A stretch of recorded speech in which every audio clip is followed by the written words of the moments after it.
नईम खालिद साहब, आप lieutenant general रहे हैं, मुसल्लह अफवाज में सर्विसेज दे चुके हैं। एक तो पाकिस्तान अफवाज की तैयारियों के हवाले से दुनिया को ऑलरेडी मालूम था, लेकिन इंडिया आजमाना चाह रहा था। पिछले कुछ टाइम से हमने देखा कोशिश थी उसकी, तो हमने भरपूर जिस तरह उसको जवाब दिया है, जिस तरह अमेरिकन जो जर्नलिस्ट जिस तरह उसको एलेबोरेट कर रहा है, जिस तरह उसको एक्सप्लेन कर रहा है अपने CNN पे बैठ के, क्या कहेंगे?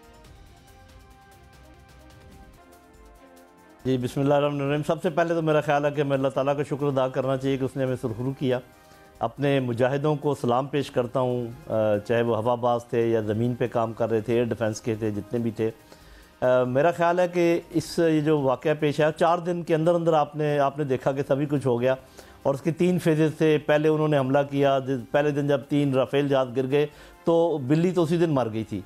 उसके बाद जो है ना, फिर साफ ज़रा उनका मोराल बहुत डाउन हुआ। फिर सेकंड फेज़ जिसमें ऐसे ड्रोन आए जो कि दुनिया के बेहतरीन ड्रोन है, उसमें से 80-90 हमने गिरा दिए। तो पहले दिन का भी रिकॉर्ड है दुनिया का, दूसरे दिन का भी रिकॉर्ड है दुनिया का, और तीसरे दिन भी मेरा ख्याल इतने कम वक्त में इतना ज़्यादा नुकसान पहुँचाना, ये रिकॉर्ड है। ये तो चलो हो गई बात, शुक्र है अल्लाह ताला का।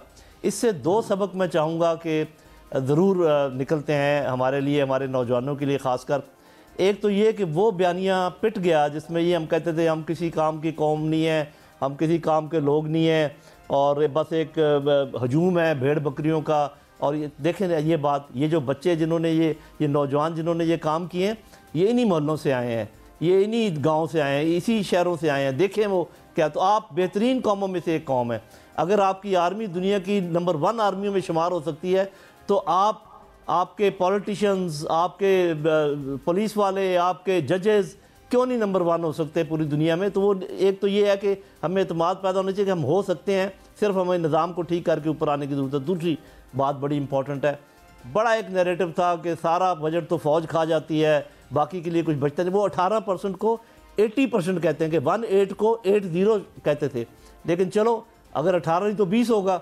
लेकिन आपने अभी पूरी कौम ने देख लिया कि आपका पैसा लगता कहाँ है।